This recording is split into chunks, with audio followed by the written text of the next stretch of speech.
Muy buenos días, sean bienvenidos a esta nueva entrega de nuestro espacio que le dimos en llamar Pensándolo Bien, aquí de Informate Paraguay, desde la ciudad de Asunción, con una temperatura bastante cálida todavía para esta altura del año.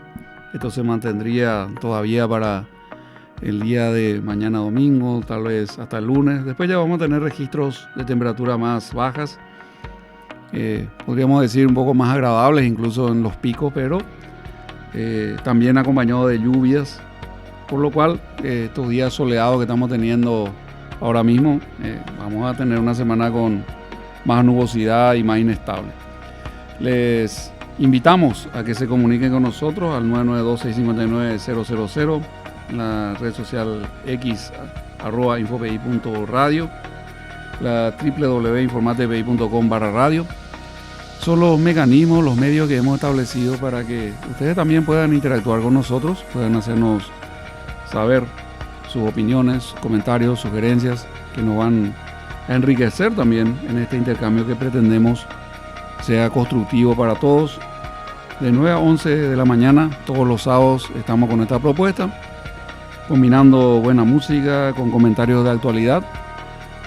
Quien les habla, Blas Cristaldo, en los controles Adriano, como siempre acompañándonos, y Nico Dursi en la producción general de nuestra propuesta. Agradecemos también el apoyo de FECOPROD, Federación de Cooperativas de Producción Limitada, y de la Confederación de Cooperativas Rurales del Paraguay, CONCOPAR Limitada.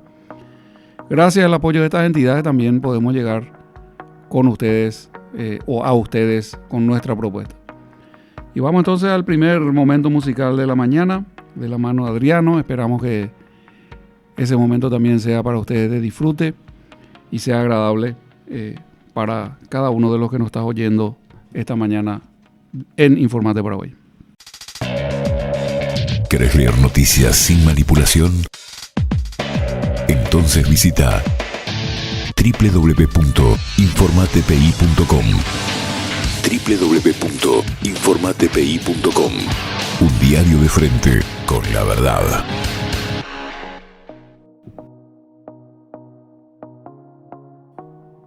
Volvemos después del primer bloque musical. Esperemos que haya disfrutado de esta buena música que compartimos con ustedes.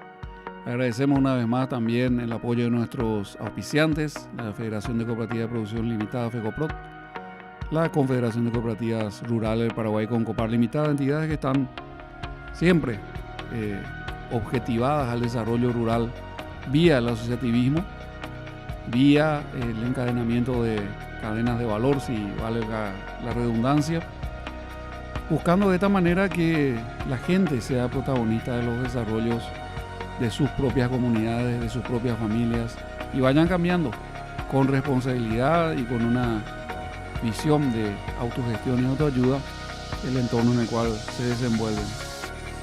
En ese sentido, podemos recordar que en varias entregas ya de nuestro espacio, y pensándolo bien, hemos hablado un poco del rol del Estado, del tamaño adecuado que puedan tener de repente las entidades públicas en el quehacer nacional, qué tanto de actividad estatal queremos nosotros permitir, si se quiere, en la construcción de la prosperidad, del crecimiento económico. Hasta qué punto conviene, digamos, una injerencia excesiva del Estado en la asignación de precios, la influencia directa en estos temas, la redistribución incluso de partidas del ingreso entre distintos segmentos de la población, etc. Y bueno, esta cuestión es una cuestión permanente que nos tiene que llamar siempre a la reflexión y a tratar de encontrar el justo equilibrio entre los campos y ámbitos en los cuales la acción estatal se destaca nítidamente por su necesidad. Entre estos creo fácilmente discernible el tema de la seguridad jurídica, la seguridad física, la defensa nacional, también algunos instrumentos o herramientas estratégicas para promover las inversiones en infraestructura, sobre todo, inversiones que permitan el abaratamiento de costos, de logística, de transporte, de comercialización. También activos intangibles como lo que podríamos decir un clima de confianza para la realización de negocios. Eso implica estabilidad, implica previsibilidad. Estos son elementos claramente, a mi criterio, competencia del Estado. Y también por ese lado podemos encontrar justificaciones bastante nítidas acerca de lo que serían los fundamentos de una tributación, de un sistema tributario, de un sistema de contribución. Para sostener estos servicios, para crear este entorno, digamos, como hablábamos en ocasiones anteriores, temas intangibles que hacen a la prosperidad nacional, la estabilidad cambiaria, la inflación, niveles controlados de inflación, una política crediticia también predecible, y dentro de eso también el ordenamiento fiscal. Cuando hablamos de ordenamiento fiscal, por un lado, un sistema tributario razonable, un sistema tributario relativamente sencillo, con no muchos tipos de impuestos, sino tratando de identificar claramente cuál es el hecho generador que podría justificar que el Estado detraiga parte de ese monto generado por ese hecho para contribuir al financiamiento de estos bienes y servicios que estamos hablando, inversiones públicas en infraestructura de mayor porte, y estos intangibles que hablábamos de confianza, tranquilidad, seguridad, etcétera, que contribuye mucho a lo que se llama un ambiente de negocios en los cuales también el talento, la creatividad, la iniciativa de la gente se puede desplegar. Así que en toda sociedad necesariamente hay un ámbito de actuación del sector público y hay un ámbito de actuación del sector privado. La cuestión es el punto de contacto entre estos ámbitos donde se sitúa. Si más intervencionismo, más participación, más peso del sector público en la economía y en los intercambios y en las regulaciones, que son también maneras, digamos, encubiertas de generar cargas a los contribuyentes, no monetarias, pero sí en cuanto a trámites, en cuanto a registros, etcétera, son también inhibidores y son reguladores y son orientadores de la conducta de los particulares. Y por otro lado, el concepto inalienable ya a esta altura de la libertad individual de los ciudadanos y que el poder último siempre reside en el pueblo, que lo ejerce a través de las entidades políticas que va definiendo en su ordenamiento jurídico. Bueno, la cuestión, como decía, es cómo se equilibran estas dos dimensiones y cómo interactúan entre sí de una manera que ambos estamentos cumplan también adecuadamente con sus roles y funciones fundamentales y no se estén, entre comillas, solapando ni entremetiendo uno en el ámbito del otro. Y yendo por ahí, uno de los ámbitos que creo que nos solemos tocar muy de seguido, pero que realmente genera una serie de efectos de muy difusa percepción y, si se quiere, también bastante perniciosos en el tiempo, son los subsidios. Los subsidios que se establecen a veces para pretender corregir una situación que se considera injusta, anómala de alguna manera, pero que al final terminan generando un montón de efectos no deseados y muchas veces eso provoca una segunda ola de reglamentaciones, normativas, etcétera, sin entrar en el análisis de por qué el instrumento inicial que dio origen a toda la cadena, que sería un subsidio, nos obliga el día de mañana a generar un entramado regulatorio cada vez más denso y una inflación, si se quiere, normativa, legislativa, que al final lo que en términos bastante prosaicos representa para el común de la gente es una mayor cantidad de funcionarios públicos y una expansión del gasto. Cuando que en realidad lo que estamos haciendo es tratar de corregir los efectos no deseados de las propias medidas de base que en su devenir han demostrado su ineficacia o su falta de adaptación a resolver el problema por el cual fueron diseñados. Y uno de estos casos aquí muy emblemático en el Paraguay tiene que ver con este subsidio al transporte público. Una cuestión que periódicamente genera insatisfacciones, conflictos de diferentes niveles de intensidad, desconfianzas, comentarios, al final una percepción de inadecuación del servicio por parte de la satisfacción de los usuarios.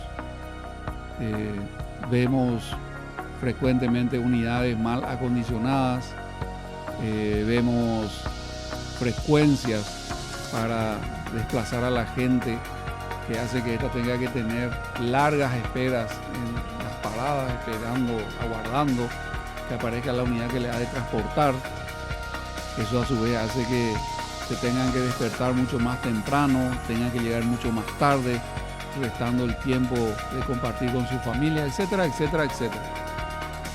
Y por otro lado, también es una carga financiera importante sobre cuyo monto y manera en que se determina, se transfiere, se distribuye, etcétera, tampoco es demasiado transparente, por lo menos para el ciudadano común. Todos estos déficits, entre comillas, o estos subsidios, que supuestamente el objetivo es abaratar el costo del transporte para la población en general, y al final le va a venir rebotado nomás otra vez, porque ese subsidio nace del bolsillo del propio pueblo que se supone es el beneficiario del subsidio. Es decir, el subsidio como tal no es que lo paga el Estado. Una vez más, el Estado no tiene un centavo que no sea derivado de la riqueza de sus ciudadanos. Entonces, cuando hablamos de un subsidio, paradójicamente lo que estamos hablando es que el pueblo se paga a sí mismo. Se paga a sí mismo. Saco del bolsillo de unos, pongo en el bolsillo de otros, pero es de ciudadano a ciudadano. Y eventualmente ese ciudadano que hoy está teniendo un pasaje subsidiado, entre comillas, el día de mañana va a tener que hacer frente a el déficit fiscal que eso implica. Y ahí solamente tenemos dos vías para satisfacer ese déficit fiscal. Ambas vías otra vez terminan en el bolsillo del mismo ciudadano. Y esas vías son o la deuda, nos endeudamos para posponer el pago, o el incremento de los tributos por diferentes vías. Dentro de esto esperemos que eventualmente los aumentos recaudatorios se vayan dando no por nuevos impuestos ni nuevos incrementos de tasas de los impuestos vigentes, sino más bien por la ampliación de la base tributaria. Pero igual, en ese caso, gente que antes no pagaba va a tener que pagar. Entonces, es una paradoja, es un círculo, y hasta si se quiere decir una especie de prestidigitación, en el sentido de que es un pase mágico ahí, amparado en el hecho de que la mano es más rápida que el ojo, y en realidad la riqueza que se traslada de aquí para allá, una vez más va a terminar recayendo sobre la propia sociedad que pretende, digamos, ser beneficiaria de este tipo de instrumentos. Yo creo que la mejor manera de avanzar en el análisis es juzgar las cosas por sus resultados. Y los resultados que vemos son estos, ¿verdad? Una permanente insatisfacción, obsolescencia de las unidades de transporte, mal acondicionamiento de las mismas, exponiendo a los pasajeros a riesgos de seguridad, frecuencias bajas, atrasos, dilaciones en el transporte de la gente, incomodidades, falta de previsibilidad, incluso fines de semana y demás. La frecuencia, que ya es luego baja, prácticamente desaparece en muchos ámbitos. Entonces, y un permanente, digamos, ambiente de tensión y de fricción entre los diferentes sectores, uno acusando al otro de que no paga lo que debe y el otro diciendo que no recibe lo que le corresponde. Y una vez más, digo yo, en un entorno en el cual la transparencia, que debería guiar un poco todos estos procesos, se nos escapa al común de los ciudadanos. Y ni siquiera estoy valorando ni diciendo que esto sea ex profeso. una vez más, yo como ciudadano común, en el día a día, estando en la calle, la verdad que no sé cómo se llega a determinar si le debemos, no le debemos, cuánto le debemos, cuánto el costo, por quién estima el costo. O sea, el costo de prestar el servicio lo están estimando personal técnico, funcionarios de un ministerio. Entiendo que ninguno de ellos está en la industria del transporte. Entonces es medio complicado, es una cuestión compleja la determinación de cuáles son los costos reales de prestación de este servicio, cuál es el margen, cuál es la aparente utilidad de esta actividad. Al ciudadano común le queda la percepción de que los transportistas se forran de dinero, los transportistas van diciendo que trabajan al límite y no a pérdida, y cuando no a pérdida, después siempre ese tufillo de, como decía yo, de negociaciones muy entre cuatro paredes. Por ahí están las fórmulas en alguna web o lo que sea, pero en general no sabemos mucho de cómo se estructuran estos costos, quién los determina, de qué manera y cómo terminamos nosotros asumiendo una deuda que hay que pagar a empresas privadas. Entonces, en este caso tenemos una situación en la cual plantearía yo la pregunta de qué pasaría si directamente toda esta política se echa marcha atrás y se liberan los precios del transporte. Hasta cierto punto, pasado tal vez un primer shock inicial, creería yo que va a pasar lo mismo que ocurrió con el sector de las comunicaciones digitales, los celulares, la comunicación de celular. Mira que si bien es cierto, podemos decir que no hay muchas empresas prestadoras de servicios, sí hay un cierto nivel de competencia y en general los costos de estos servicios han venido bajando por unidad de prestación y también la calidad, la variedad, etcétera, ha mejorado paulatinamente. Siempre tenemos algún inconveniente, algún plagueo en un prestador tal o cual, pero tenemos la posibilidad de cambiarnos de prestador. Y segundo, si no nos satisfacen los costos o los precios del tarifario que ofrece la empresa tal, y bueno, nos pasamos a la siguiente o vemos qué hacemos. Pero la competencia entre ellas y la posibilidad de determinar sus precios de venta al consumidor hacen de que tengan estímulos más adecuados para su modernización, su expansión, su diversificación, sus políticas de atracción a los clientes, su diferenciación y valoración de servicios adicionales a los principales en este caso. Entonces, la actualización permanente de tecnología también para acompañar los desarrollos que se dan en el mercado digital, tecnológico a nivel global. Todos estos temas nosotros vemos que van andando, digamos, no al 100% ideal, pero razonablemente bien, y donde vemos que existe competencia entre los prestadores de servicios.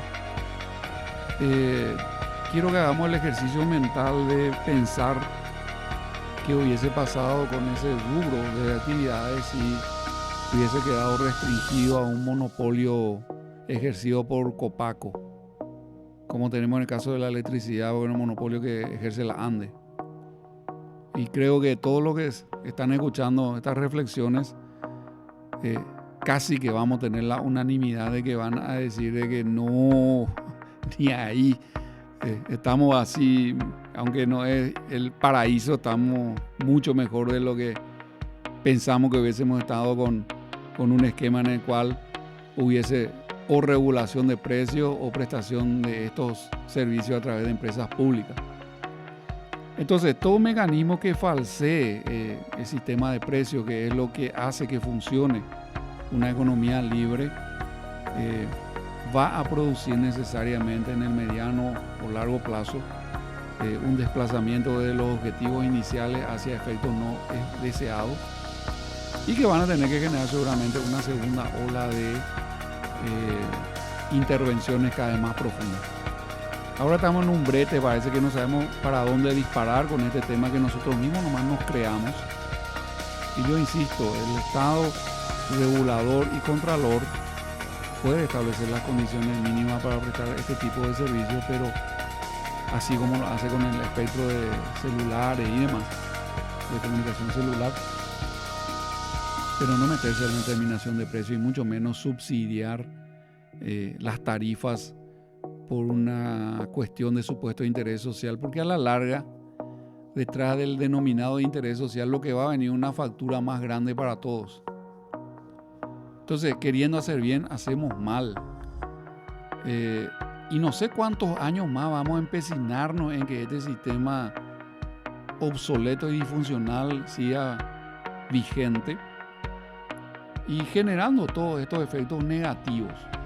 ¿Por qué no se moderniza la flota? Y los empresarios, que porque el pasaje no es regulado. Ustedes ven ahora, o el precio del pasaje, perdón, es regulado.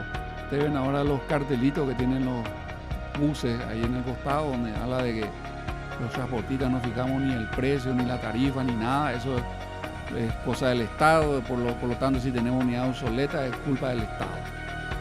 Entonces empieza un reproche inconsecuente del cual es víctima el supuesto beneficiario, el supuesto usuario de los servicios, que al final no solo se queda con un servicio malo, al final ese servicio por malo termina siendo caro, y si no se paga ahora se va a tener que pagar mañana. Ténganlo por seguro. Estos déficits, entre comillas, estos subsidios que hay que transferir, estos importes a estas empresas, eso viene de nuestro bolsillo, viene del bolsillo de cada uno de ustedes y viene del bolsillo hasta de los pasajeros que se suben a esos colectivos. Entonces, la cuestión de los subsidios, para no entrar en absolutos categóricos, podría tener alguna justificación siempre y cuando sean de corta duración, sean terapia de shock, digamos, esté claro que tienen una duración definida en un periodo de tiempo muy acotado y esté claro que tenemos instalada la capacidad técnica para determinar con claridad quiénes son los beneficiarios y por qué. Y esa claridad técnica implica también imparcialidad, implica objetividad. Entonces, se van sumando muchos requisitos para que un subsidio funcione sin generar a la larga mayores costos de lo que pretende, satisfacer o subsanar, o injusticia que pretende subsanar a lo largo del tiempo. Eso les digo yo, que si tenemos subsidios que permanecen en el tiempo 8, 10, 12 años, y bueno, en algún momento eso va a reventar y vamos a tener problemas. Aquí parece que la situación en el tema específico del transporte público está llegando a un punto en el cual ya no da más todo este sistema y hay que repensarlo desde el inicio. Y ahí también es interesante que el Estado, creo yo, en este caso, se retire de querer reglar y reglamentar e intervenir de manera exagerada en un ámbito perfectamente atendible desde el sector privado, con controles, fiscalizaciones, regulaciones básicas del sector público que tenga que ver con la calidad y la seguridad de los pasajeros, la calidad del servicio, la seguridad de los pasajeros, etc. Pero no mucho más que eso. ¿Por qué no podríamos pensar el día de mañana en un sistema de precios libres donde cada empresa fija el costo de su boleto urbano? Y veríamos cómo probablemente en poco tiempo se estabiliza esa cuestión cuando no empieza a disminuir en valores absolutos. Y por otro lado vemos cómo la flota se va actualizando, se va diversificando, se va poniendo a la altura de lo que tiene que ser un nivel de confort y de calidad en el servicio acorde con lo que los ciudadanos esperan del mismo. Demos libertad a los ciudadanos para escoger la línea que más les corresponde, que más les conviene, a las empresas que oferten al precio que pueden, que el ciudadano también defina con qué empresa se mueve, etcétera, etcétera, y saquémonos encima toda esta mochila que ahora pareciera que no sabemos ni por dónde vamos a disparar para resolver este problemón en el cual nosotros mismos nos hemos metido. Creo que eso sirve como un primer elemento para analizar esta figura de los subsidios. Podemos llevar el análisis a otros ámbitos, a otros campos, pero quedémonos un poco en esto porque aquí vemos claramente los efectos distorsivos y negativos que la vigencia de un subsidio a una determinada actividad durante largos periodos de tiempo inevitablemente van a generar. Muy bien, con estas reflexiones vamos un poco al segundo momento musical de la mañana, esperando que sea también de su pleno disfrute. ¿Querés leer noticias sin manipulación? Entonces visita www.informatpi.com. www.informatpi.com. Un diario de frente con la verdad. Volvemos después de nuestro segundo momento musical, realmente con la esperanza, digamos, de que haya sido del agrado de ustedes.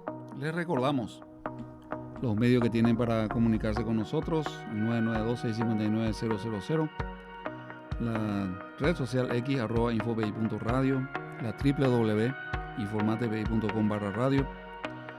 En este espacio, en esta propuesta que llega a ustedes gracias al apoyo de la Federación de Cooperativas de Producción, FECOPRO Limitada, y la Confederación de Cooperativas Rurales del Paraguay, CONCOPAR Limitada. Todos los sábados de 9 a 11 de la mañana les acompañamos, gracias al apoyo de estas entidades, en esta propuesta que dimos en llamar Pensándolo Bien. Bueno, estuvimos también participando de la serie de conferencias internacionales que propiciaba la Fundación Prodinamis, entre días jueves, viernes, incluso una serie de conferencias de la mano de la doctora María Irene Esquilaki, del doctor Mark Ilais, que son personas que integran el Congreso Global de las Naciones. El Congreso Global de las Naciones es un movimiento internacional que se plantea establecer también una red de líderes entre diferentes países a nivel, digamos, hemisférico, entre regiones, entre continentes,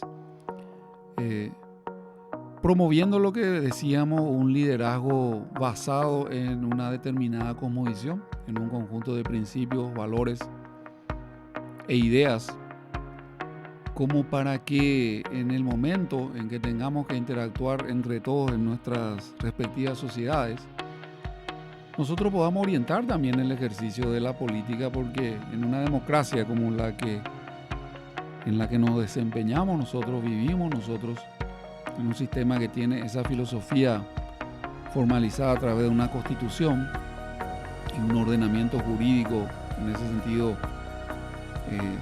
obviamente coherente con esta idea, el requisito fundamental para que funcione adecuadamente este sistema es tener una ciudadanía responsable, consciente, educada, digamos, en el buen sentido del término, que maneje y pueda desarrollar un análisis crítico y pueda tener también una base,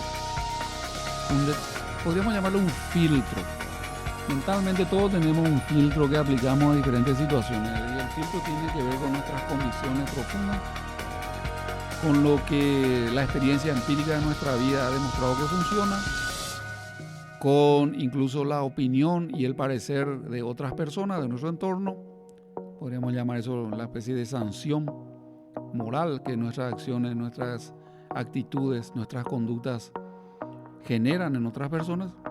Y bueno, eso va generando a su vez, por decantación, si se quiere, en el tiempo, un conjunto de principios y valores que rigen las relaciones entre las personas.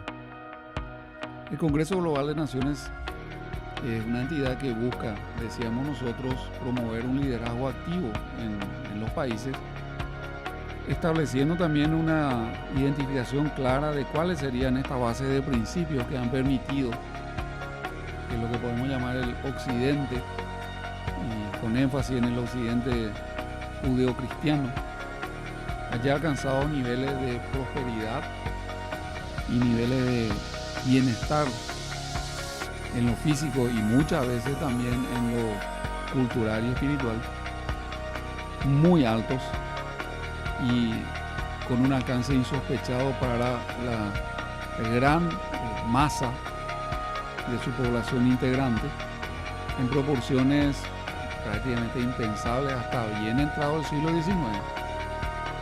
No olvidemos que la esclavitud como figura jurídica y como conducta permitida realmente empieza a desaparecer de esta parte del mundo en el siglo XIX recién.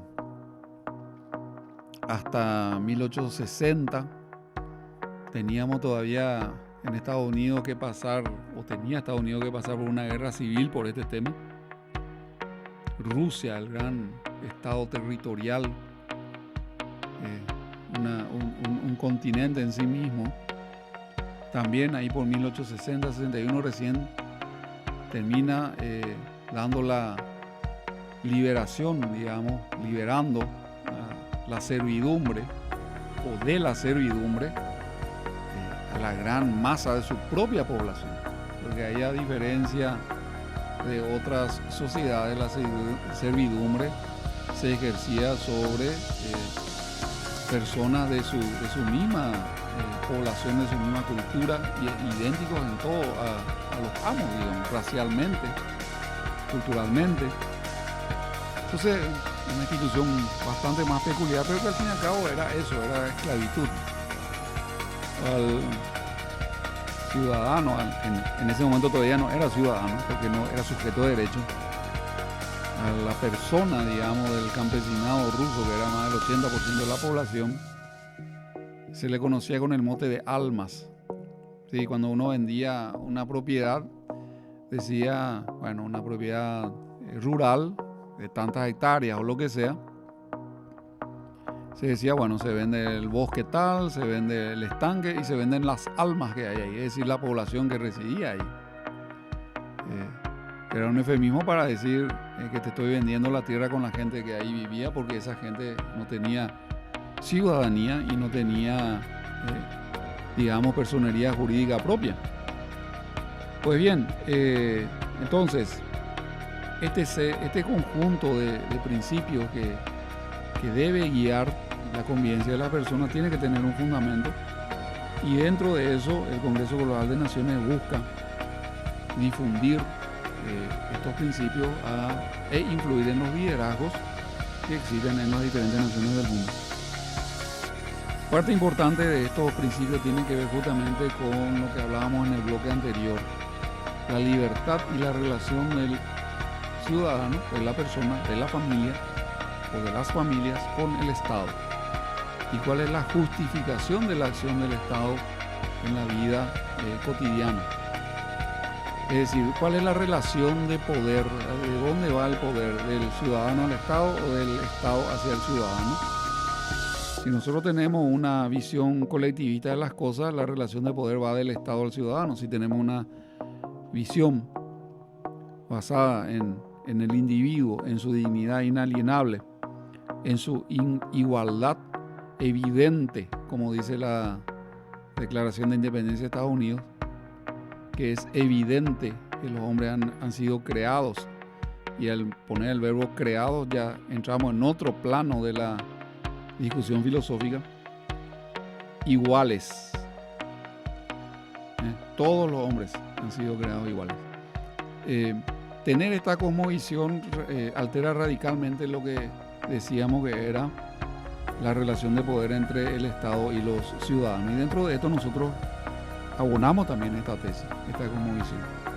El Estado es un acuerdo entre ciudadanos de igual valía y dignidad para dotarse de ciertos instrumentos que permitan, primero y fundamentalmente, dirimir los conflictos que puedan haber entre sus propios miembros, cuando hay, obviamente, apreciaciones diferentes del derecho que le asiste a cada uno. Y por otro lado, defenderse también ante otras sociedades, ante otros grupos. ¿Sí? Es decir, las primeras justificaciones, si se quiere, más básicas de por qué tenemos un Estado tienen que ver con la seguridad, tanto la seguridad interna como la seguridad ante otros grupos. Y esto implica orden e implica también un cierto nivel jerárquico, no basado en diferencias esenciales, sino en roles que son de ejecución temporaria. En una república, que ya es un tipo de asociación política entre varias posibles, los cargos son transitorios, y cuando hablamos de una república democrática son transitorios y son electivos. Así que existe un proceso por el cual esa libertad o esa, digamos, restricción a nuestra conducta individual para someternos a cierto ordenamiento jurídico no está hecho en base a las características esenciales de una determinada persona, como sería en una monarquía donde se debe lealtad al rey. Nosotros creemos que aquí la lealtad se debe al imperio de la ley, porque todos somos iguales ante la misma. Pero bueno, a su vez eso nos lleva a la reflexión sobre qué se fundamenta también este conjunto de normas jurídicas en una determinada sociedad. Y para eso volvemos otra vez a los principios esenciales y fundamentales que tenemos que tener como ciudadanos para orientar el desarrollo legislativo en nuestros países. Por ejemplo, hablamos de esto: libertad individual, iniciativa lo más amplia posible de las personas, un rol subsidiario del Estado, que quiere decir hacer cosas que por defecto el individuo aislado no las puede hacer y que conviene hacerlas colectivamente por el interés superior de todos, no cualquier tema que se le ocurra a cualquiera. La cuestión de la propiedad privada, el derecho a la vida en su más amplia acepción, desde el mismo momento de su concepción, el derecho a tener una justicia pronta con jueces imparciales. Todos estos elementos tienen que ver con una determinada cosmovisión y con una determinada base de principios. Si se quiere tener un ascenso en la escala social o en la prosperidad de uno, que eso se deba a su mérito, a su trabajo, que no se base en la violencia, ni en la exacción, ni en la opresión. Todos estos son principios basados en una determinada concepción de la dignidad del hombre. Si nosotros consideramos que esta es la base que tiene que regular nuestras sociedades, vamos a encontrar que a partir de ahí tenemos guías claras para definir sobre qué tema se debe legislar y hasta dónde viene la intromisión o la intervención del Estado o del sector público en la conducta, en la vida de las personas. Porque cada reglamentación, cada norma que sale, cada ley que sale es una limitación adicional a la libertad del ciudadano. Eso tenemos que estar bien claro. Cada norma que establece regulaciones, condiciones, prohibiciones, castigos, etcétera, etcétera, son limitaciones a la libertad de los individuos. La cuestión es que esa limitación a mi libertad individual viene compensada por un beneficio superior, que es el ordenamiento de la conducta con fines a una convivencia pacífica y positiva. Si eso no se da, nosotros estamos cediendo libertad por nada. Y también, cuanto más desconfiemos de la responsabilidad individual, de la capacidad de los individuos para entender su propia realidad y dotarse a sí mismos de soluciones para sus problemas, vamos a encontrar que necesitamos cada vez más que el Estado se haga cargo de esto y de aquello. Que el Estado se haga cargo de la promoción de esto o de aquello. Hablábamos de los subsidios en el comentario anterior. Bueno, eso es intervencionismo del Estado.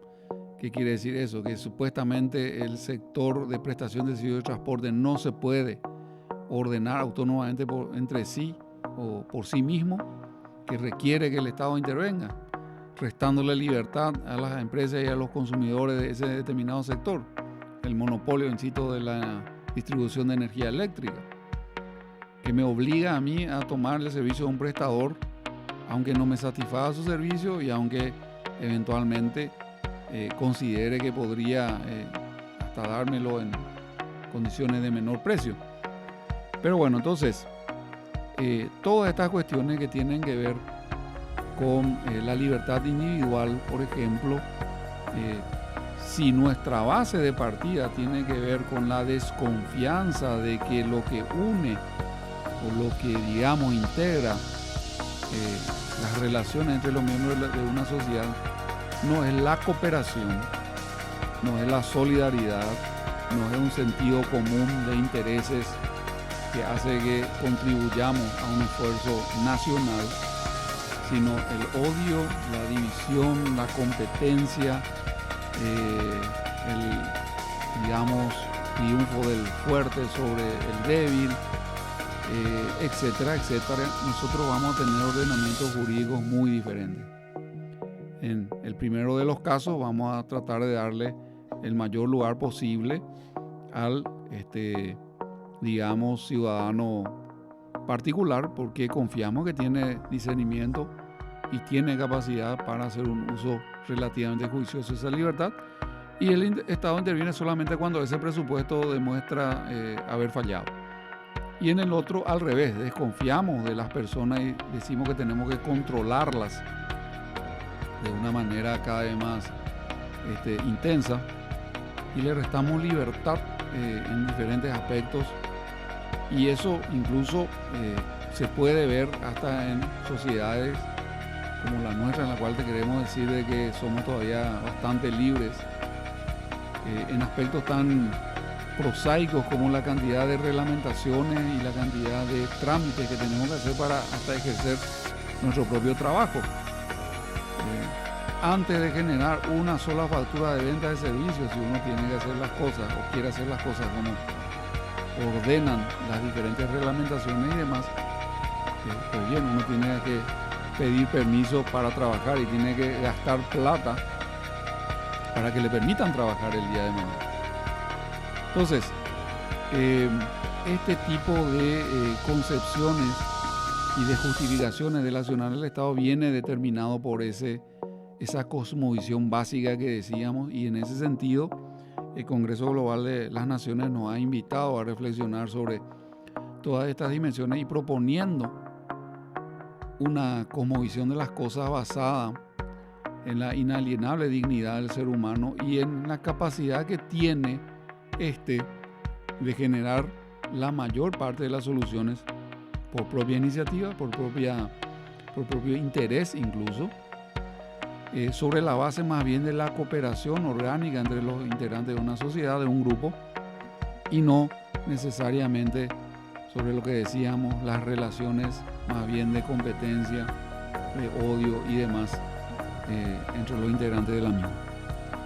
Así que tenemos que tener un proceso reflexivo importante en el sentido de determinar a qué conjunto de principios, sobre qué conjunto de principios vamos a estructurar toda la manera que vemos esta realidad. Y dentro de esto abonar eso que decíamos, no es lo mismo pretender de que el mundo en sí no tiene ni orden ni jerarquía y a partir de ahí somos fruto del acaso, del azar, de la casualidad. Si abonamos la primera de las visiones, tenemos un sentido de responsabilidad y trascendencia muy diferente que si abonamos la idea de que no tenemos realmente justificación alguna del por qué siquiera estamos y existimos. Entonces, eso nos lleva, una vez más digo, al fundamento básico sobre el cual nuestras creencias el día de mañana darán origen a nuestro ordenamiento económico, jurídico y social en el terreno de las realidades concretas. No es lo mismo vivir en el mundo A que en el mundo B. Así que tenemos que ser conscientes de la necesidad de definir nosotros mismos a qué conjunto de principios, valores e ideas consideramos fundamentales y consideramos fundantes de nuestra visión de las cosas, porque a partir de ahí vamos a andar por la vida ya con unos anteojos de un color determinado. En fin, un poco esto es la base de lo que el Congreso Global de Naciones nos invita a reflexionar, en este caso de nuestra propia realidad y la realidad nacional, y dentro de eso también identificar argumentos falaces que vienen ganando mucha preponderancia en el análisis y en la discusión a nivel global. Y vamos a tratar de analizar con ustedes al menos 2 de esos argumentos en lo que resta de nuestro encuentro de este sábado.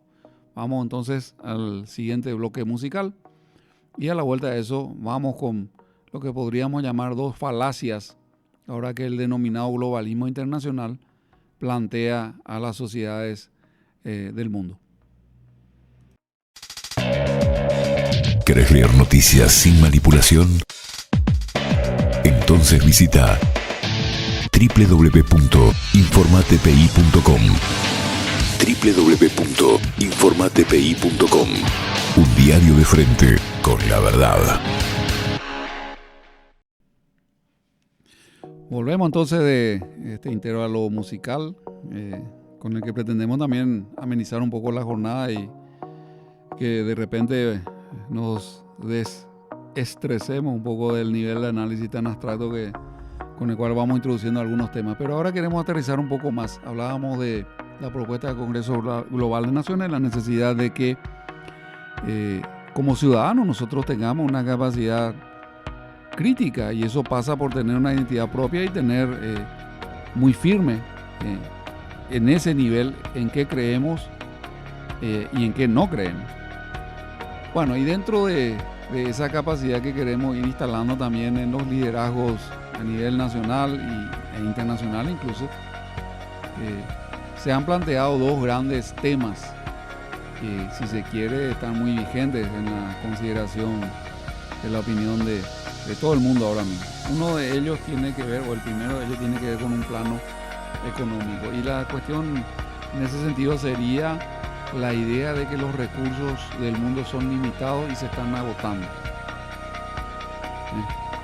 Escuchamos mucho ese tipo de observaciones en este momento, que los recursos son limitados, que se avecina diferentes tipos de apocalipsis. Ya estamos en la hora 23:59, para dar las 12 campanadas del fin del mundo más o menos.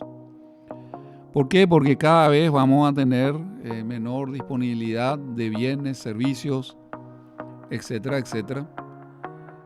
Y eso a su vez dispara una serie de reacciones desde cuestiones ambientalistas radicales que buscan echar marcha atrás, digamos, al proceso de desarrollo que se viene dando.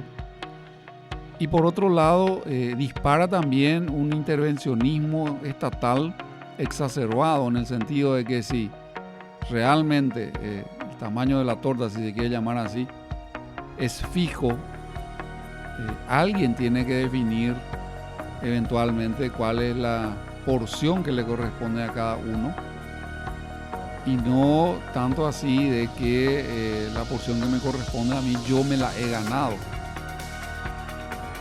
Partamos de la base de que si yo pienso y adhiero, por ejemplo, a esta afirmación de una manera irreflexiva, yo voy a ver el mundo de una cierta forma, que si creo que no es tan así, de que los recursos no es que se están agotando, que los recursos son capaces de ser multiplicados de una manera casi infinita. Los productos, los servicios están limitados más que nada por la creatividad y la capacidad investigativa del hombre. Y eso de por sí no pareciera que haya tenido o que va a tener un límite claramente discernible en un corto periodo de tiempo. Al contrario, cada vez vemos más adelantos, cada vez vemos más progreso en determinados ámbitos y cada vez vemos productos de una calidad y de una fuente insospechada. Esta mañana hablábamos un poco de que si desconfiamos de las personas vamos a tender a mirar el mundo de una forma X, pero si creemos que las personas tienen un potencial infinito, que apenas tal vez estamos rascando en su superficie, yo voy a tener otra visión de las cosas. Si creo que la gente siempre es mala y lo único que hace es buscar aprovecharse del otro y de los otros las 24 horas y cosas así, y que todo el mundo es así. Yo voy a ver el mundo de una determinada manera y voy a adherir a ciertas concepciones acerca de cómo funciona o debe funcionar la sociedad y qué nivel de autoridad tiene que ejercer el Estado sobre sus ciudadanos. Ayer hablábamos un poco del caso del trigo en Paraguay y es emblemático un poco para aclarar el por qué creemos de que esta afirmación de que los recursos del mundo se están acabando es claramente falsa. Y recordábamos ayer que el caso del trigo en el Paraguay es emblemático por varias razones. Una de ellas es el hecho de que en teoría no debería haber trigo en Paraguay. En un momento dado, la opinión experta, que es la que nos dice que los recursos se están agotando y que la hora del fin está cerca, es la opinión experta, y hago el énfasis para que ustedes mentalmente le agreguen las comillas a eso de experto, decía que el trigo es inviable en Paraguay. Entonces, menos mal que hubo gente acá que no creyó a la voz de esos expertos y se propuso el desarrollo de variedades de trigo adaptadas al Paraguay, al punto que 50 años después de esas decisiones y digamos esa visión que se basa en el hecho de que creemos de que la frontera de lo posible, como decía Mohamed Ali, es una cuestión de opinión, creyeron de que esa frontera se podía llevar mucho más adelante de lo que en ese momento los expertos creían. Ahora, 50 años después, somos un país exportador de trigo en un país que se supone no debería producir trigo. Lechería. No hay probablemente un entorno más complicado, así hablando rápidamente a nivel regional, para hacer lechería. Bueno, pueden haber otros extremos, pero cuando pensamos en un entorno para hacer lechería, no pensamos que el Chaco hubiese sido un lugar donde se pudiese hacer industria láctea. Y bueno, una vez más, eso que parecía, acá no se va a poder, acá lo único que crece son cactus y espinas, y resulta que ahora tenemos toda una cadena láctea de muchísimo valor que da mucha prosperidad a la gente que está ahí, que es fuente puntera para la innovación, tanto en ese territorio como a nivel nacional, y una innovación que trasciende la actividad lechera en sí de transformación de la materia prima en producto para el consumidor final. Porque para llegar a eso vos tuviste que desarrollar tecnologías que van desde la genética adecuada para ese entorno, la alimentación adecuada, la que puede crecer ahí, los regímenes de irrigación, la hidráulica necesaria para almacenar agua, para racionar la misma en los periodos que no llueve, etcétera, etcétera, etcétera. Es decir, eso de que en el desierto podemos ver florecer la naturaleza, se da. Se da como resultante de la aplicación del conocimiento, la inventiva, y en casos también, por qué no decirlo, la presión de la necesidad. Tenemos de que eso que parecía imposible resulta ser que es factible. Entonces, que los recursos se estén acabando, creo que es una falacia. En estos dos ejemplos que hemos desgranado acá de nuestra propia realidad nacional, hemos demostrado que la opinión experta estaba equivocada. Vamos otra vez a otros tipos de ejemplos, las materias primas. ¿Cuál es el límite de productos que se puede obtener a partir de una misma materia prima? Ya sea, digamos, el maíz. Fácilmente hay más de 350, 400 productos conocidos a la fecha que se pueden obtener a partir de la misma materia prima, a partir del maíz. Desde alcohol carburante y para uso en usos, qué sé yo, industriales, para fuente energética de los vehículos, etcétera, etcétera. Para el disfrute, cuando se convierte en licor de maíz, hasta la gama de snacks y diferentes platos y qué sé yo, jarabes, jaleas, etcétera, que se pueden obtener de la misma materia prima. Ayer escuchábamos que del maní una sola persona de apellido Carver, ustedes pueden chequear eso después en internet, un solo químico, George Washington Carver, el nombre de este químico, descubrió más de 300 usos comercialmente viables a partir de una única materia prima, que es el maní. Entonces, y yo no puedo creer que a esta altura vamos a decir de que después de que Carver falleció, la frontera de posibilidades del maní desapareció. Seguramente está esperando un nuevo investigador que sí o sí le va a encontrar el uso 301 o 302, como lo mismo que ocurre en el caso del maíz, del trigo mismo, de la soja. Vayan ustedes a los supermercados y en las góndolas y de los productos de diferentes tipos de alimentos, vean la composición y se van a maravillar de la cantidad de artículos en los cuales está presente la soja como elemento constitutivo de ese alimento en diferentes formas.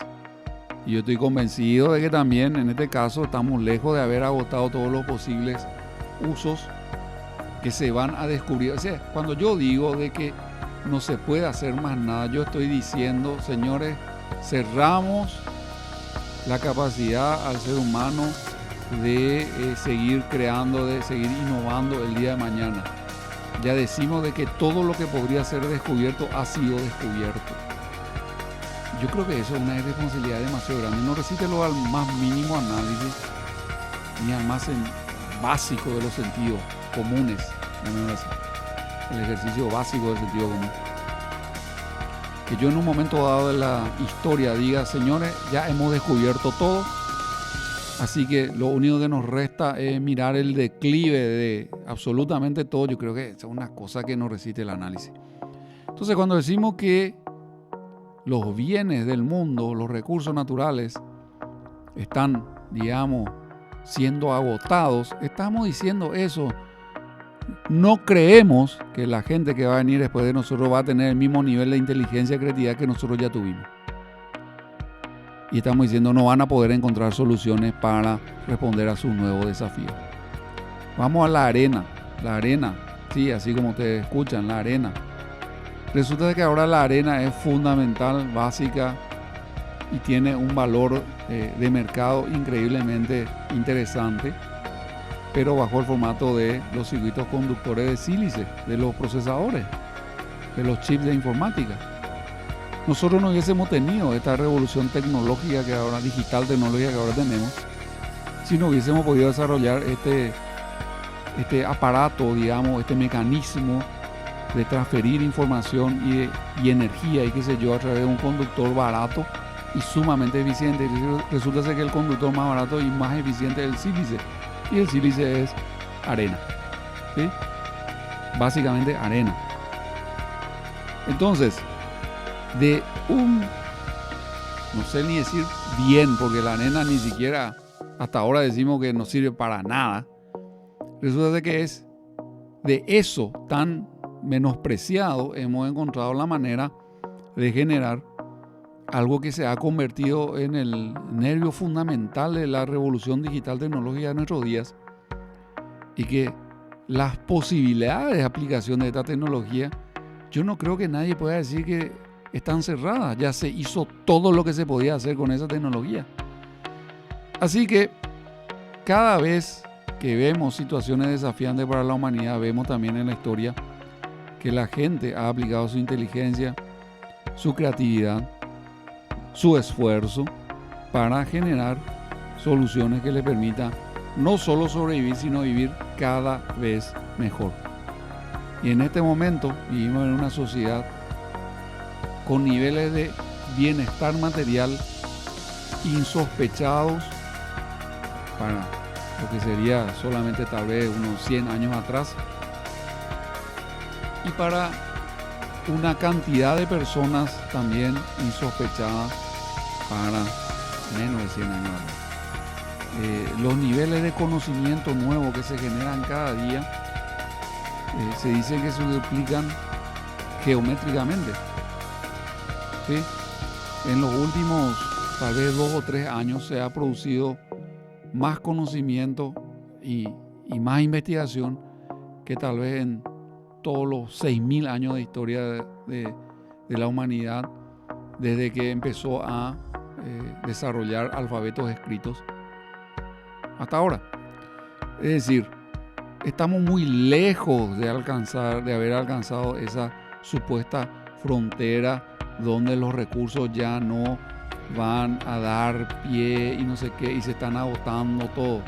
Si podemos hacer celulares de la arena y podemos hacer 300 productos solamente del maní, y podemos hacer decenas y miles de productos a partir de un número muy reducido de materias primas, entonces estamos muy lejos de esa supuesta terminación de etcétera, etcétera, etcétera. Si pensamos en esos términos, entonces obviamente todo lo que serían cuestiones regulatorias, intervencionistas y opresivas por parte de los diferentes estados para determinar quién produce qué y en qué cantidad, para limitar eso, para que la creatividad de los seres humanos ande, digamos, esposada con grilletes. ¿Por qué? Porque resulta ser que los recursos se están terminando. Creo que esa argumentación se cae sola y llega a ser medio risible, pero lo que es llamativo es la seriedad con que este tipo de presuposiciones o juicios tan irreflexivos y tan endebles ha ganado predicamento y aceptación irreflexiva por una gran cantidad de personas en este momento en el mundo. Ha permeado programas políticos, ha permeado plataformas políticas, ha permeado organismos académicos, como si fuese un axioma de demostración incontrovertida, de que es una fundamentación evidente por sí misma, una verdad evidente por sí misma. En fin, creo que con los ejemplos que hemos dado, que son ejemplos históricos, recientes, incluso la mayoría de ellos, 2 de ellos los sacamos de nuestra propia realidad en el Paraguay, de nuestra propia experiencia, podemos afirmar de que este acerto de que los recursos del mundo se están agotando es claramente falso.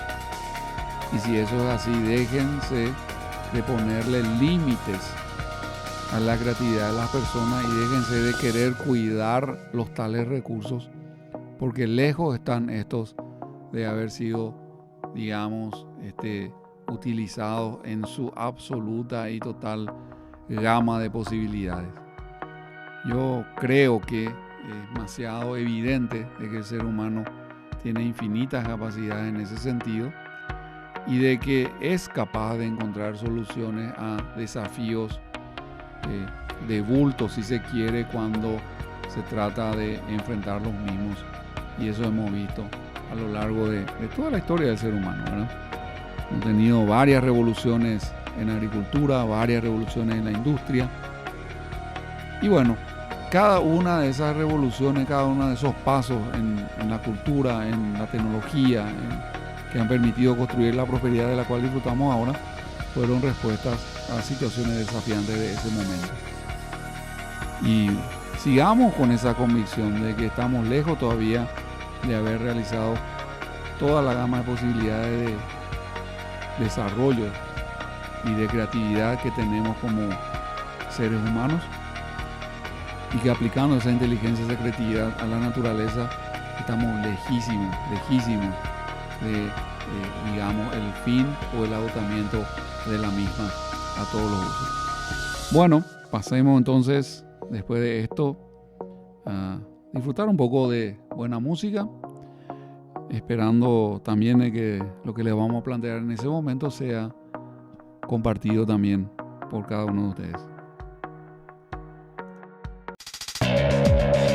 ¿Querés leer noticias sin manipulación? Entonces visita www.informatpi.com. www.informatpi.com. Un diario de frente con la verdad. Volvemos después de nuestra pausa musical, recordándoles a ustedes también los medios que tienen para comunicarse, interactuar con nosotros, hacernos saber sus opiniones, el 992-659-000, la red social x @infopi.radio, la www.informatpi.com/radio.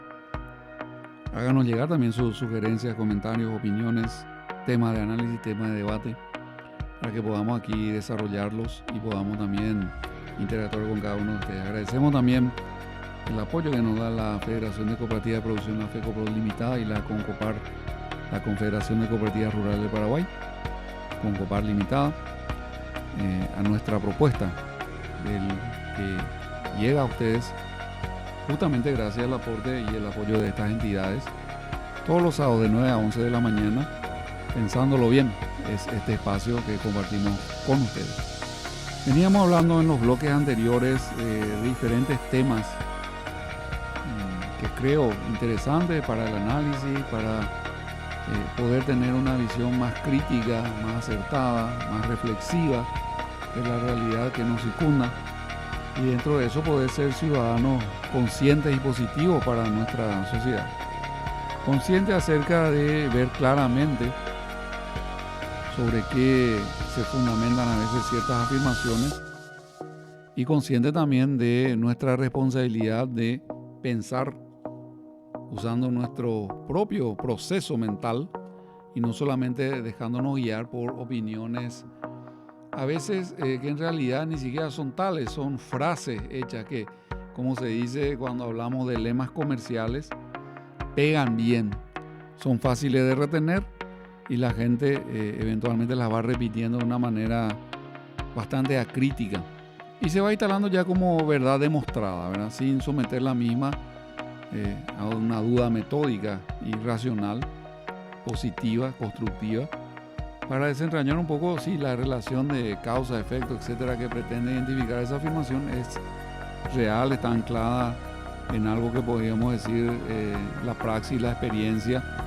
y los hechos que podemos observar diariamente. Y eventualmente hablábamos también de que una regla para determinar la bondad o no de una determinada argumentación son los resultados que la aplicación de esa argumentación puede arrojar a lo largo del tiempo y que se pueden materializar y se pueden identificar, se pueden visualizar empíricamente, si se quiere, o sea, en el día a día, de manera práctica. Pues bien, dentro de eso había también compartido con ustedes una serie de contenidos de estas charlas internacionales que propició la Fundación Prodinamis a través del Consejo Global de Naciones. Algunos temas ya los hemos tocado, uno tendría que ver con el origen de la autoridad del Estado y para qué está el Estado.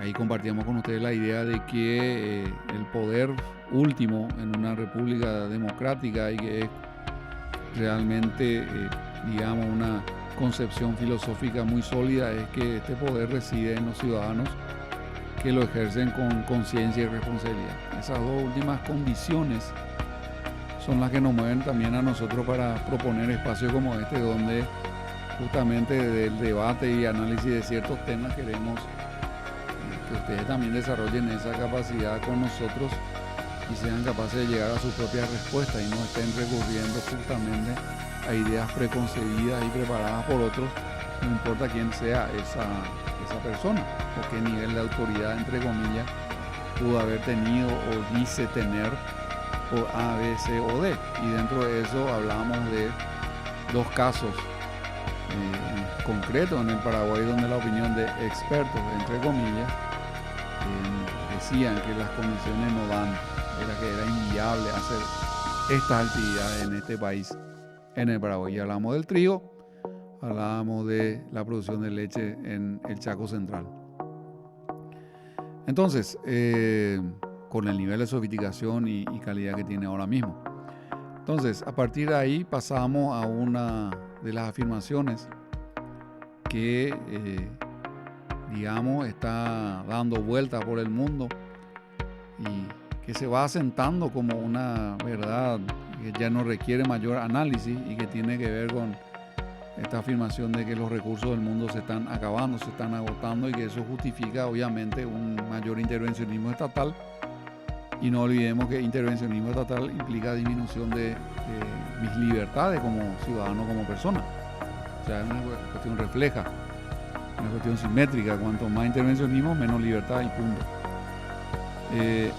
Y más intervencionismo también representa desconfianza de la sociedad hacia la capacidad de sus propios miembros de decidir autónomamente con ese nivel de responsabilidad que se requiere, ¿sí? Entonces, hablábamos de esa idea de que los recursos del mundo se están agotando. Creo que desgranamos 4 ejemplos muy concretos, muy claros, en los cuales podemos rebatir esa idea. Y vamos ahora a otra de estas afirmaciones que son también, digamos, bastante extendidas y que también críticamente ya se las va tomando como verdades que no requieren ya ninguna demostración porque son evidentes por sí mismas. Y esta segunda afirmación que queremos analizar un poco con ustedes en esta mañana tiene que ver con que la población del mundo también, digamos, es exagerada, que el mundo ya no da más para tanta gente. El origen un poco de esta afirmación, el origen no remoto, sino mediato, tiene que ver con un pensador inglés del siglo XIX que se llamaba Thomas Malthus. Este pensador tenía la idea de que los recursos justamente disponibles en la naturaleza son limitados, por lo cual el incremento poblacional necesariamente es un problema, porque necesariamente iba a desembocar en un empobrecimiento generalizado y en una conflictividad, una agresividad entre naciones cada vez mayor. Pero bueno, si en el bloque anterior hemos atacado uno de esos supuestos, que es que los recursos son limitados, y hemos establecido de que los tales recursos no son limitados, que al contrario, estamos todavía, digamos, transitando por la superficie de las posibilidades, de la cantidad, de la gama de posibilidades que tenemos de desarrollar y encontrar usos alternativos a los recursos naturales existentes. Podemos decir que parte de esa ecuación ya se desmoronó, ¿verdad? Los recursos no son limitados. Ahora el Paraguay produce 5 veces más de lo que producía hace 20 años. Y eso ha demostrado ir en contra de esta afirmación. Hemos hecho producir cosas que no existían. Hemos hecho producir, o hemos visto que se producen cosas en el país, en lugares y en situaciones que se supone que en que eso era inviable. Hablamos de la leche, hablamos del trigo. Entonces resulta ser que los recursos no son limitados. Lo que es limitado en un cortísimo plazo tal vez sea el nivel de conocimiento del hombre, que todavía no encontró nomás en esa coyuntura específica qué más puedo hacer con la misma materia prima, o qué más puedo hacer con los recursos que se supone son limitados, con la misma cantidad de recursos. Entonces, cada vez que nosotros damos un salto de eficiencia, cada vez que damos un salto en la creatividad y en la aplicación y en el descubrimiento de nuevos usos para la misma materia prima, nosotros estamos echando por el piso esa afirmación de que los recursos son limitados. La otra cuestión entonces ya derivada de esto es que si los recursos no son limitados, no hay problema acuciante con el nivel poblacional. La cantidad de recursos y la cantidad de bienes que se producen ahora mismo dan para alimentar sobradamente a la población de todo el globo. El problema no es en la producción, el problema tiene que ver con la distribución y el problema tiene que ver con la concentración de la riqueza en manos de muy poca gente. En todo caso, si uno quiere verlo esto así de esta manera,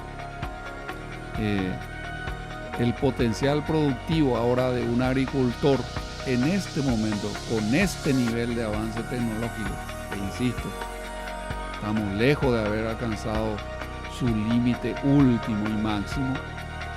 Un solo agricultor ahora puede alimentar como 40 familias. En el siglo XIX la relación era un agricultor alimentaba a 2 o 3 familias. Y en el siglo XVIII era más o menos 1-1. Entonces resulta que de la mano del conocimiento, de la mano, digamos, de la inventiva, de la aplicación del método científico de manera correcta a resolver problemas concretos de la gente, se han venido dando una serie de revoluciones tecnológicas en la agricultura. Allá por los años 70 se volvió a hablar de una de estas revoluciones, se llamó la Revolución Verde. ¿Y en qué consistía la Revolución Verde? Y consistía en la emergencia de la biotecnología aplicada a la agricultura, que ha permitido tener niveles de productividad, de rendimiento y de resistencia a plagas, enfermedades de todo tipo, insospechados décadas antes siquiera. Entonces, yo he visto producir fresas, frutillas, tomates, melones, sandía sobre el desierto en Israel, en parcelas de 1 hectárea, media hectárea. Entonces, yo creo que cuando vemos esos temas así, tan concretos y tan palpables, toda esta construcción filosófica de que ya los recursos por un lado son limitados y que no podemos permitirnos el incremento poblacional, porque eso va a representar muerte y destrucción, se cae por el piso. Es decir, en realidad no existe ninguna fundamentación para decir de que la cantidad de gente que vive en el mundo o la población actual es un problema. Si eso fuese así, ¿cómo es que se pudo ir incrementando la capacidad? Se hubiese regulado naturalmente, nomás si ya los recursos son limitados y cada vez tenemos más gente para comer la misma torta del mismo tamaño. Obviamente ya hubiese llegado un momento en el cual ese crecimiento poblacional hubiese entrado en decrecimiento y hubiese estado en disminuciones, y por contra lo que vemos es todo lo contrario. Ahora, ¿de dónde viene esta idea tan de contramano a lo que el sentido común y la apreciación de todos estos fenómenos que acabamos de decir, de procesos que vemos hasta en nuestro propio país, nos demuestra? Y viene de la idea de que el ser humano, de la mano de esa otra afirmación de que la cantidad de recursos y qué sé yo de la tierra es limitada, es que el ser humano ya es un problema. Está llegando a un límite en el cual se convierte en el principal problema del mundo y equipara al ser humano a una plaga destructiva. Y dice que hay un excedente, un exceso de población y que el planeta no aguanta más tanta gente. Y que debemos de desandar un poco todo lo que habíamos pensado que eran los fundamentos de nuestro crecimiento, de nuestra prosperidad, que tiene que ver con la expansión de los mercados y la cantidad de consumidores que tenemos que atender en esos mercados ampliados. Ahora queremos decir de que ya hay demasiada gente y que hay que limitar ese crecimiento. Yo creo que desde el momento que una de las partes de esa supuesta identidad basada en que los recursos son limitados se ha demostrado falaz, ya no tenemos que preocuparnos exageradamente y no tenemos que preocuparnos de pretender controlar la natalidad. La gente, creo que de por sí, en base a sus propias decisiones, tienen la capacidad a esta altura también de planificar el tamaño de su familia, etcétera, y de tomar sus propias decisiones de manera consciente y responsable. Dicho de otra manera, el problema con relación a la cantidad de gente en el mundo no viene por la limitación de los recursos ni por la saturación del planeta, del globo, etc. La participación del ser humano, digamos, como originador de problemas a nivel planetario, creo que está muy sobreestimada, groseramente sobreestimada, cuando por un lado pretendemos hacer una diagnosis y una proyección a futuro de cómo va a evolucionar la Tierra con datos parciales muchas veces y con series históricas que en el mejor de los casos no tiene más de 100 o 150 años, capturados con metodologías bastante deficientes hasta bien entrado el siglo XX, con instrumentos muy básicos, con registros con grandes brechas en muy pocos puntos del globo de manera sistemática. Entonces, con una base estadística pobrísima, se pretende ahora desentrañar no solo lo que ha sido la evolución de la vida y de la misma Tierra, con miles de años de antigüedad, sino que también pretendemos que ya tenemos la llave para hacer profecías de cumplimiento ineluctable, digamos, y le ponemos plazo incluso. Yo, así con mis 50 y pico que estoy peinando ahora, ya he escuchado en mi vida de por lo menos unos 4 apocalipsis. Primero, el mundo se iba a enfriar. Allá por los años 70 el mundo se está enfriando. Se va a congelar todo. Tenemos una era de hielo que se viene. No pasó nada. Después, 6, 7, 8 años después, apareció el tema del agujero en la capa de ozono. Bueno, y no sé, ya íbamos a andar todo, no sé cómo. Todos íbamos a tener cáncer de piel y cosas de esas. De repente, en los últimos años, resulta que se volvió a medir el tal ozono y resulta que el agujero se achicó. ¿Qué se hizo para que se achique? No sé. No creo que gran cosa se haya hecho. O si lo que se hizo haya tenido algún impacto, ya nadie se preocupó, porque al ver que no venía el apocalipsis ya nos pasamos a otro paradigma. Después vino el apocalipsis del año 2000, un apocalipsis informático. En una sociedad mucho menos digitalizada que la actual, íbamos a colapsar, vamos a volver a la edad de piedra. Bueno, no pasó nada en el año 2000. Amaneció el 1 de enero del 2000 y no sé qué, y no pasó nada. Bueno, por el camino nos olvidamos de la glaciación y del agujero de ozono. Pero bueno, no pasó nada con el año 2000, tuvimos que inventar eventualmente otro apocalipsis, que era el calentamiento. Sábado pasado estuvimos hablando de que esa teoría del calentamiento global y su efecto pernicioso sobre la humanidad también es harto discutible. Que nos expliquen entonces cómo hubieron glaciaciones en la historia geológica de este planeta, que esos mismos científicos consideran súper evidente y súper fundamentado. Como tuvimos en el pasado variaciones climáticas tan extremas como esas. Geológicamente, los que entienden de estas cuestiones dicen que el Sahara era como un gran bosque, una especie, así como el Amazonas más o menos ahora. En ese momento el Sahara era así, y los glaciares venían hasta Roma, Sicilia, más o menos actuales. Entonces, ¿y cuánta gente lo que había por el mundo dando vueltas en ese momento? La verdad que no sabemos. La verdad que no sabemos por qué se enfrió el mundo, no sabemos por qué se calentó otra vez, pero sí sabemos que a medida que la temperatura se eleva, la vida y la diversidad crece y la civilización avanza. Entonces, no venía el calentamiento global, no venía el fin del mundo, pasamos a la crisis de los carburantes, tampoco no, resulta que ahora hay más petróleo, se estima que hay más petróleo, digamos, en los yacimientos de lo que se pensaba que había hace 20 años atrás, etcétera, etcétera. Entonces vamos transitando sobre una serie de apocalipsis pospuestos de la mano de cada vez más expertos que, al ver que no llega a su predicción, como el profeta Jonás, se molesta, ¿verdad? Había profetizado la destrucción de Nínive, cuando esto no viene, él se enoja. Bueno, más o menos así estamos en este momento, y uno de estos apocalipsis más que ahora se está agregando es el del supuesto colapso poblacional, del exceso de población en el mundo.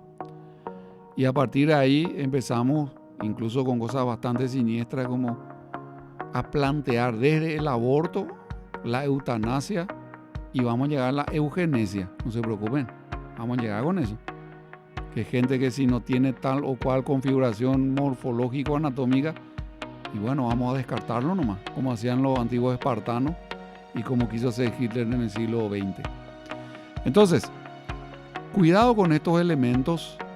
Lo que hemos tratado de hacer en esta edición, este sábado, es darle una mirada crítica a estas afirmaciones que tan alegremente se transmiten de boca en boca y de teclado en teclado, y que ustedes mismos reflexionen, piensen y saquen sus propias conclusiones a la luz de esta argumentación que yo les doy.